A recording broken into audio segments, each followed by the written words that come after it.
നമസ്കാരം. ഇപ്പോൾ ഡിസംബറായി. നമ്മുടെ കുട്ടികളുടെയൊക്കെ കരിയർ ഓപ്ഷൻസ് ഇനി എന്ത് എന്ന് ചിന്തിക്കുന്ന സമയങ്ങളിലേക്ക് പോയി തുടങ്ങി. 10ാം ക്ലാസ് കഴിഞ്ഞവര് 11th ഏത് വിഷയം എടുക്കണം, 12th കഴിഞ്ഞവരെ ഡിഗ്രി എങ്ങനെയാണ് മുന്നോട്ട് പോകേണ്ടത്, അല്ലെങ്കിൽ ഏത് വിഷയം എടുത്താലാണ് എനിക്ക് കൂടുതൽ ഉപകാരം ഉണ്ടാവുക, എനിക്ക് ഇഷ്ടമുള്ള വിഷയം എന്തൊക്കെയാണ് എന്നൊക്കെ തെരഞ്ഞെടുത്ത് തന്റെ കരിയർ ഫിക്സ് ചെയ്യേണ്ട സമയമായി.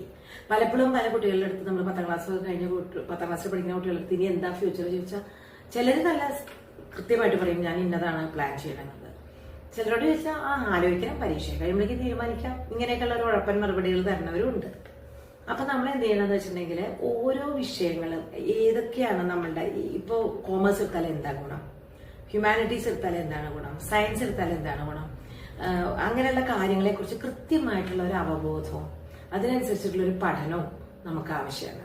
അതിന് എന്തൊക്കെ തരത്തില് എക്സ്പെർട്ടൈസ് ചെയ്യണം എന്നുള്ളത് നോക്കുമ്പോൾ നമുക്ക് ഗുണകരമായതും നമ്മുടെ സ്കില്ലും എന്താണെന്ന് തെരഞ്ഞെടുത്ത് നമ്മുടെ കരിയർ ഫിക്സ് ചെയ്യാൻ സഹായിക്കലാണ് ഒരു കരിയർ എക്സ്പെർട്ടിനെ കൊണ്ട് നമുക്ക് സാധിക്കുക. വരുന്ന AI ഒക്കെ വളർന്നു വരുന്ന ശാഖയാണ്. നല്ല ഡാറ്റ അനാലിസിസ് പോലുള്ള കോഴ്സുകളൊക്കെ നല്ലതാണ്.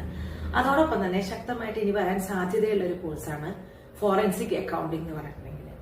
ഫോറൻസിക് അക്കൗണ്ടിംഗ് എന്ന് പറയുമ്പോൾ എന്താ വെച്ചാൽ ഒരു കമ്പനി, ഒരു ഉദാഹരണം പറയാച്ചാൽ ഒരു കമ്പനിയില് എന്തൊക്കെ തരത്തിലുള്ള ഫൈനാൻഷ്യൽ ട്രാൻസാക്ഷൻസ് ഇൻവോൾവ്മെന്റ്സ് എന്തൊക്കെയാണെന്നുള്ളത് നോക്കിയിട്ട് അതിൽ എന്തൊക്കെ ഫ്രോഡുലന്റ് ട്രാൻസാക്ഷൻ ഉണ്ടായിട്ടുണ്ട്, അല്ലെങ്കിൽ ഇൻഅപ്രോപ്രിയേറ്റ് ആയിട്ട് എന്തൊക്കെയാണ് അവിടെ കാര്യങ്ങൾ ഉണ്ടായിരിക്കുന്നത്, സാമ്പത്തികമായിട്ടുള്ള തിരിമറികൾ നടന്നിട്ടുണ്ടോ, ഇത്തരം കാര്യങ്ങളെ കുറിച്ചിട്ടുള്ള കൃത്യമായിട്ടുള്ള അനലൈസ് ചെയ്യുകയും അത് കണ്ടുപിടിക്കുകയും ഭാവിയിൽ അത് വരാതിരിക്കാനുള്ള കാര്യങ്ങൾ ചെയ്യുകയും ചെയ്യുക എന്നുള്ളതാണ് ഒരു എക്സ്പെർട്ടിനെ കൊണ്ട് കഴിയുക.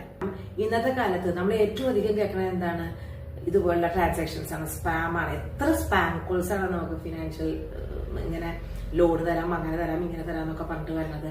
ഒരുപാട് പേരുടെ പൈസ അക്കൗണ്ടിൽ നിന്ന് പോകുന്ന അവസ്ഥകളുണ്ട്.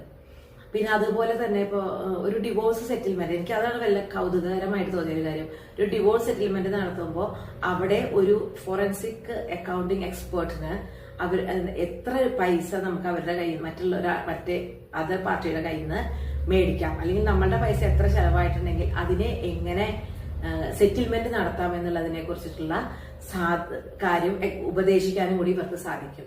അതൊരു കൗതുകമായിട്ട് എനിക്ക് തോന്നി. പിന്നെ അതുപോലെ തന്നെ ഇപ്പൊ കാണാണ്ടല്ലോ മണി ലോണ്ടറിങ്, പിന്നെ അതുപോലെ ക്രെഡിറ്റ് കാർഡ് ഫ്രോഡ്, അങ്ങനെയുള്ള കുറെ എല്ലാ തരത്തിലുള്ള ഫിനാൻഷ്യൽ ക്രൈമുകളെയും കണ്ടെത്തുകയും അത് വേണ്ട രീതിയിൽ അപ്രോപ്രിയേറ്റ് ആയിട്ടുള്ള ഒരു മാനറിൽ ഫിക്സ് ചെയ്യാൻ നമുക്ക് സാധിക്കുകയും ചെയ്യുന്ന ഒരു ശാഖയായിട്ട് തന്നെ വളരെ ശക്തമായിട്ടുള്ള